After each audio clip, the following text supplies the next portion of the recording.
Let's talk about when being a solo founder backfires.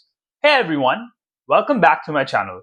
If you're new here, I've been a founder for the last 3 years and I've previously built a profitable dev tool and been through some of the most selective startup accelerators in the world. Nonetheless, this recent conversation with a serial entrepreneur made me realize what a big mistake I was making by trying to do it alone for my next company. I will first talk about what made me go solo for my third attempt at a startup and who this person was, a little bit about Philippe, who actually I had this healthy discussion with, and like the top 3 takeaways for me why I decided finding a technical co-founder should be my top priority at this point in time. So what made me go solo this time? It was a bunch of different reasons. First, previously failed co-founder relationships. So I realized in my first company, I didn't put enough due diligence on, hey, why will this work?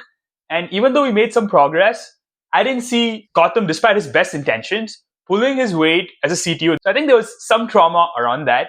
And I just started believing no one will ever be able to match that expectation. Second, I thought it's better for me to just build the product rather than find a co-founder. That will be my best use of my time. Third was because I was essentially technical in my professional background. And then I've spent the last 2.5 years selling a product, figuring out how to do enterprise sales, fundraising, talking to people, doing discovery. I felt comfortable handling the business and product side of things. And because I thought, okay, I can just go ahead and get it started off the ground, which is what I've been doing. Now, over the hackathon, I'm so glad I met this guy called Philippe, who is the CTO of this company called Restack.io.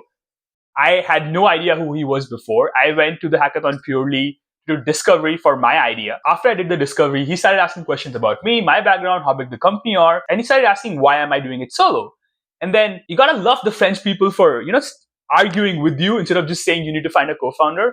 And he actually argued. We argued for like the next 40, 50 minutes in a very healthy way. I appreciate it. But he made me realize a bunch of different things around why finding the co-founder has to be my right priority. These are the top 3 reasons or takeaways which I came up with. The first one, he started asking me upfront, do I want to be CEO or CTO? My answer was, I am doing both. But he's like, down the line, when you see that split happening, do you see yourself managing the tech innovations or do you see yourself managing the sales, the business, the growth and fundraising part of things? And I realized based on my second attempt where we did reach that stage, I want to handle the business side of things clearly. I will prefer to have my co-founder or a different executive lead the technical team. He's like, good, then it is even more important for me to find the CTO today because it's easier to find a CEO in future than a CTO in future. So this was the second insight, right? The second insight being, it's extremely tough to find a good CTO in future and who will stay, right? So there are 2 further parts of it. It's finding a good CTO and one who stays, right? So let's break it down. Why is finding a good CTO itself tough? From my past learnings, a good CTO is not just a person who ships, right? That is not enough. You need a person who's actually able to be product oriented, who's able to manage well, delegate tasks, set engineering efficiencies. And there are a bunch of different things, which is management, but also, being like super driven about the product, having very clear idea that I want to take ownership in shaping this product as good as possible. That is what he's saying will be super tough to find, which makes sense because CTOs are often, very domain driven or problem driven that, hey, I want to solve this specific thing. I don't really care about everything else, right? So you need to find a person who is super passionate about that specific problem that you're solving, which itself is very tough to find, along with all the engineering capabilities of that person, right? It's easier finding that person upfront, figuring out what that idea is together, rather once it's already baked, getting a person to start liking it. The second part was, if I want to give the person less equity, right? Like naturally, intuition was, if I bring co-founder or a CTO or an executive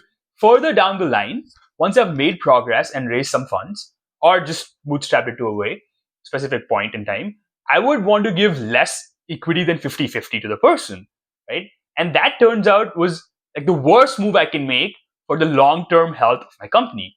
And that started making sense to me. He's like, at no point do you want that person to feel he has less ownership in the company than me. There will be points in conflict, but you want that person to be super involved into the company. And the only reason to leave is because things are actually not working out and not because he feels he's getting shortchanged, right? Because here's what will happen. For the first 1 or 2 years, that person might even stay with something as low as 10 or 20%. Over time, he'll start thinking that I'm putting all this effort and time, which a person with 50% ownership or equal ownership ideally should be doing. That person will leave in 1 to 1.5 years usually and try to start their own thing.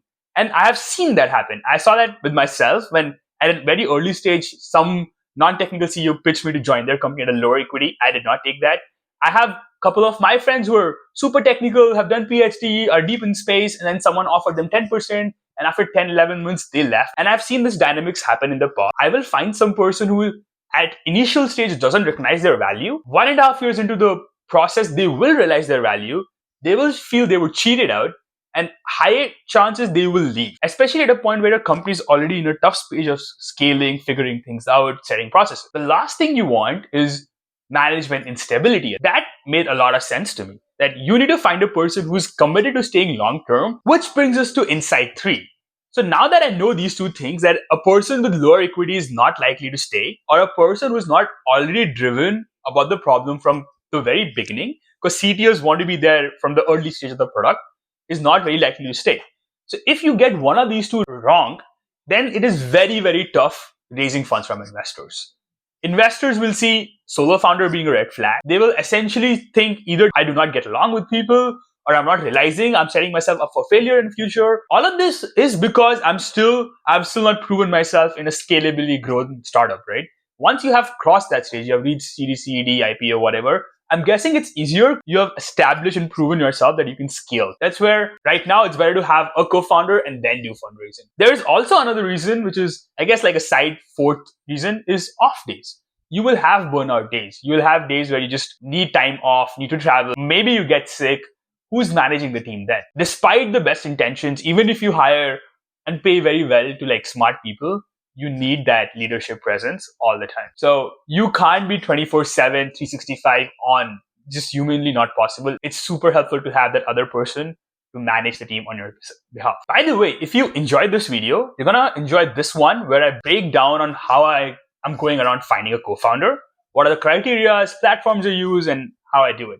So yeah, check it out. Well, that's it for now, folks. Bye.